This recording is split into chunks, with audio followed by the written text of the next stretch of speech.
We are continuing this conversation about self-consciousness and how to overcome it. So, one of the best ways to overcome self-consciousness is to be in the conversation that is happening in front of you. Actually, when you're in conversation with a person, like I'm talking to you right now, there are two places, or perhaps three, in which I can dwell. One is within myself, where I'm obsessing over how am I speaking? Am I doing a good enough job? How do I look right now? What could be your perception of me, and how do I look? And can I avoid looking bad? How can I impress you the best? So when I'm doing that, I'm here. But the conversation is actually not happening in here. When I'm talking to you, the conversation perhaps I could perceive in the next level could be happening between us. So it is in this space here. So if I'm dwelling too much inside here, I'm actually missing the point altogether. But if one pays acute attention, the conversation between two people is not just happening between them, it's actually happening in you. From my point of view, when I'm with you, I ought to be paying attention to what's going on for you. And that brings us to the topic of listening. So when I am conversing with you, when I'm communicating with you, what makes my communication powerful is actually how powerfully I listen. And at Landmark, they created very powerfully that human beings are not wired for listening. We do not pay attention. We don't listen. At best, I listen to what I am saying about what you are saying. Let me say that again. You say something to me. I don't listen to you. I at best hear you. And now I'll say that back to me. And now that is the part that I'm listening to. And you see, therefore, when I'm listening to myself about what you're saying, during that period, I'm not listening to you. And I'm also quite often comparing what you just said and how it is appearing to me with the pigeonholes or whatever it is that I know already about the topic. So I'm constantly comparing, what do I know about it? And as soon as I hear something that I already know about what you're going to say, I know, okay, rest of the sentence I already know. Now let me start speaking. So we don't essentially listen powerfully. And therefore, the communication is not as powerful as it can be. In communication programs at Landmark, they create that most of communication, or almost all of it, is actually getting power, drawing resourcefulness. Communication is getting powerful because of your listening. And Otto Scharmer at Presencing Institute, MIT, has this brilliant model about listening. He talks about 4 levels of listening. Now imagine that you are actually paying attention. You're listening to perhaps your sibling, or better still, if you have a son or a daughter, imagine that they are living in a house opposite to your lane. Imagine that they are all grown up, if they are little right now, and your house is on this side of the lane and they have another house on the opposite side of the lane. You are both on the first floors. And metaphorically speaking, they're talking to you. Just imagine that they're talking to you. Maybe in the first level of listening, they're talking to you over phone. So you are sitting in your room and you're looking at the ambience in your room. Perhaps also there are noises in your room. There is dog barking, your pet, or there is some work taking place, or you're also, if you've got the TV on, the radio on, or maybe it's too hot, so you're distracted partially. You're actually still hearing what your son or daughter is saying on the other side, but you're not essentially listening. Or if you start listening, this level of listening Otto Scharmer calls the habitual listening or reconfirmation. If we are listening to something, I'm just trying to compare to what I already know. From my own point of view is where I'm listening. If he's talking about, okay, say for example, weather, a very mundane subject, and my son is saying it's too warm today. I look in my house and I feel it's not terribly warm today. So it doesn't resonate with me. It's a reconfirmation. I'm listening and reconfirming whether it validates what I already know. This is the lowest form of listening, the level 1 listening. Level 2 listening is when I'm willing to step out into the balcony of my house. And now as soon as I'm metaphorically stepping out in the balcony, I'm curious about what is the weather like outside. So this is when what begins to happen is my mind is open and it is curious. I'm carrying some amount of wonderment, some awe, some curiosity about what's going on. And now when the other person is saying, I'm willing to leave my point of view behind and pay attention to what could be true about reality. This raises the bar very substantially to listening. That means I've left my point of view behind. At Landmark, they say that powerful listening happens when you give something up. So what is there to give up? Your point of view, whatever it is that you brought to the conversation. So whatever it is that you have carried into the room, whatever it is that you've actually brought into the conversation, that means what are you thinking about right now before you started the conversation, or on the topic, whatever is your thought, if you're able to just set it aside just for a moment, it doesn't mean that you agree wholeheartedly to what the person is saying or the other person is saying, but you're actually willing to set it aside to bring total listening to the point of view, and so that you can bring curiosity to it. Let's see what happens. Let's see what shows up. That's the level 2 listening. It's open-minded listening. The level 3 listening elevates to a far higher level. What happens in this kind of listening is when you take stairs, come down from your own house, cross over to your son's lane or your daughter's lane, take stairs, go into their room, and now you are in their home. Metaphorically speaking, you're listening from their life. You're listening from their point of view. You are listening from their heart. You've left your own point of view, your own heart, your own emotions, your own feelings, your own reality behind. And now you're actually in their heart. You're listening to their worldview. You're paying attention from their point of view. You're paying attention from their emotions, their feelings. So you're listening actually with an open heart. You're paying attention empathetically, compassionately to what may be going on for the other person. And that needs slowing down. We generally don't listen. What's emotions got to do with listening? Particularly in office, for example. It's got a lot to do with it. The person is coming with a certain kind of conviction. Why is he feeling or she's feeling so emotional about what they are so convinced about?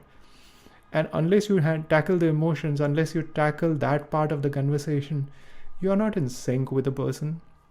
There could be disappointment in them over some topic pertaining to the situation or pertaining to whatever has happened in the past.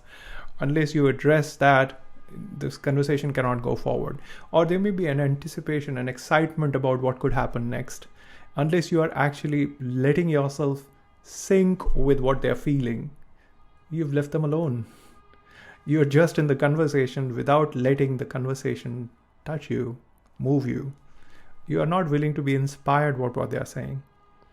You are not in their heart. If you are willing to enter into their heart, you have elevated yourself to the third level of listening, which is actually this heart-centered listening, an open heart listening. Otto Scharmer talks about this as the third level. But this is still not the highest level of listening. Can you imagine what would be the fourth level of listening? Otto Scharmer talks about the fourth level of listening, which is actually a listening from the future. He talks about listening from the source, S capital. So imagine that you are actually talking to your son who's talking about perhaps an important presentation that he has to make in the office the next day. And he's nervous, or he's really thinking about how he can tackle it best, and he's agitated about the reality or the situation that he is in. Now, instead of listening from this reality that he is in, which is daunting, or you've got to deal with one thing and the other, you go and stand in a future which is of your own creation. You look at your son and you create a future for your son in your imagination as a possibility that it's possible for this guy to be the most that he can be. Imagine that your son in a future will be such a powerful human being that their communication is truly powerful, that they are so wise that they could be running states, they could be running nations. This is how powerful this human being is going to be. You stand in such a future, an imagined future that's your own creation. You establish you set your camp there firmly, fully aware that this is actually an imagined future. It's just a possibility, it's a vision, but it's your vision. So you invest into it. So you set camp in that. And now standing in that future, you're listening to your son. The son is still agitated, or the daughter is still agitated about the presentation, but you are now listening from a future wherein all this agitation is just temporary. You know that tomorrow they're going to be really, really resourceful. So it doesn't even matter today what they are agitated about. And you are yet empathetic. Level 3 is still there. You've gone to level 4, having come from level 1, level 2, level 3, level 4. So your mind's open, your heart's open. But now you are having faith in the inherent capacity of the person that you're listening to. You know that tomorrow that person will be extremely successful, happy. Also, better still, the situation would be fully resolved. Not just fully resolved, it will be resolved to the highest possibility of this situation. Like, for example, if you're working on a project, you're having a conversation standing in the future, imagining the possibility that that project has actually fructified in a fashion in which it has produced beautiful max level results.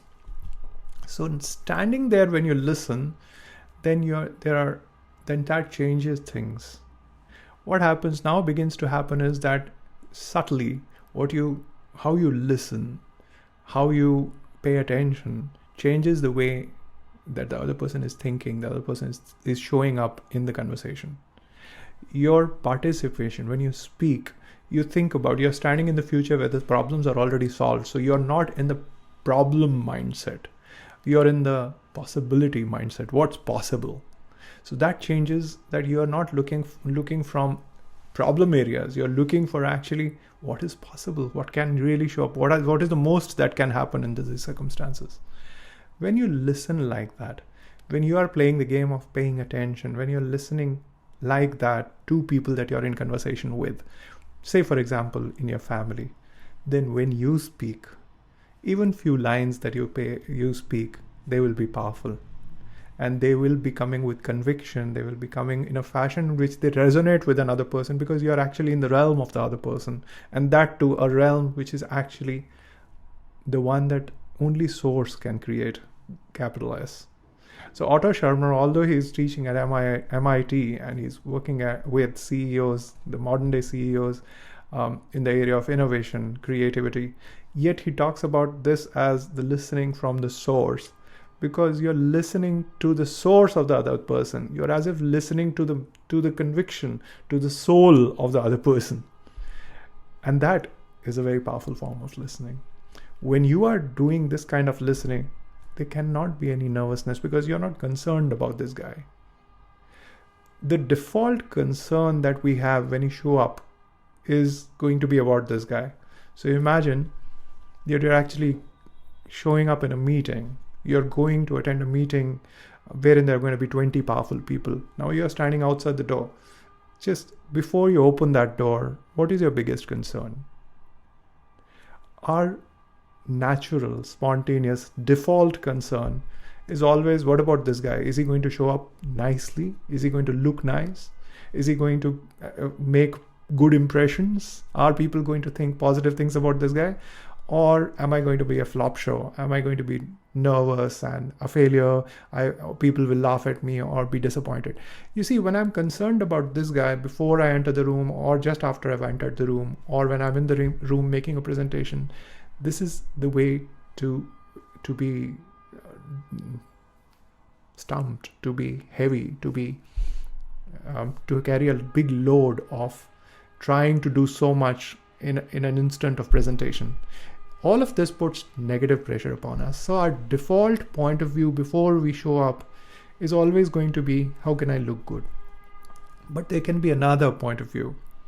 You could show up, you could imagine what is the maximum possibility of these people that I can support, that I can take a stand for. Now I'm showing up in a meeting in which there are going to be 20 people. What is the max that is possible for them as human beings? What is the max that is possible in their personal lives? Can I support them in being more happy, more peaceful? Can I support them in making them happier in today's meeting a little bit more, so that their families, their children actually experience them as lighter people? Now, this is a very far-fetched idea. I can imagine, how can you think about this, particularly in an organizational context? Every time you think about their children, no, it's not going to be easy. But if you do it once or twice, it becomes a habit. You don't have to go through the entire narration of the conversation. Think about this. When you're meeting a crowd of 20 people, if you pause and pay attention that they're human beings and their family experiences them in fashions in which it either brings joy or it brings sadness or frustration or irritation when they are frustrated or angry. Now, how you are going to interact with them could actually contribute to how they are going to be when they go back into their families. So now, in taking a stand that you want to have a positive impact on their family, you want them to be happier, with that highest possibility for them, you now enter into a conversation. You're intending to enter into a conversation. There's another way to approach this. That imagine if you thought about the possibility between you and them, what's the maximum that is possible? Like, for example, before entering the room, you think about what is possible through this meeting. What is the grandest success that is possible through this meeting, which will bring joy to everyone? And so how does that contribute to everybody's lives? How does that contribute to lives of the customers, clients, employees, the people in the meeting? And take a stand for that, instead of taking a stand which was your default, how do I appear? So if you take a stand for what's possible through this meeting, you're going to be out there. You're not going to be in here. You're not going to be worried about how does this guy look. You're going to be worried about what difference am I making? Am I contributing or not? When you begin to play that game, your nervousness, your self-consciousness goes away. Now, it is something which is subtle. So this time that I had to talk about this to you may not have been sufficient. But if you want to have a conversation with me about this, I'll be really happy to talk about it. It's about making your purpose present in every meeting. It's about making your purpose there for you in every interaction that you have. Now, when that happens, you have greater conviction. You know that you're doing it for some greater good. So there is little room for nervousness. Even if there is a possibility of a failure, you find energy rising in you because you are doing the right thing. That's one more way to be less self-conscious. See if you can connect with that idea.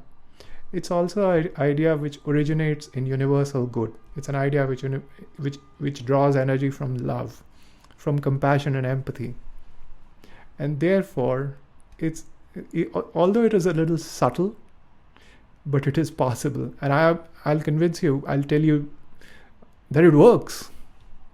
You see, when I was standing in front of a large crowd or teaching, whether it was MBA students or making presentations, I would often be very, very nervous, particularly in beginning a presentation.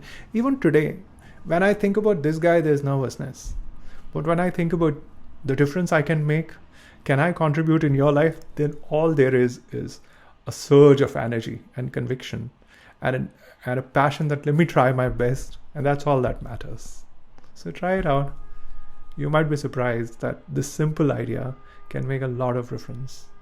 You see, listening is how you will fulfill relationships. It's not for the other guy that you're listening. Unless you pay attention to another human being, your relationships are dry. You're not touched by them. You're not moved by them. Your own daughters and your sons, their beauty, you're not really paying attention to them. It's not that they're saying extraordinary things, therefore you should listen. You should listen because your listening will make what they're saying extraordinary. Pay attention to your family. Pay attention to your subordinates in a fashion as if you've never met them. Pay attention to their faces, their curves on their faces, their emotions, what's going on in their hearts and souls. Pay attention to their concerns and ambitions. Support them. That's how you can make your life worthwhile.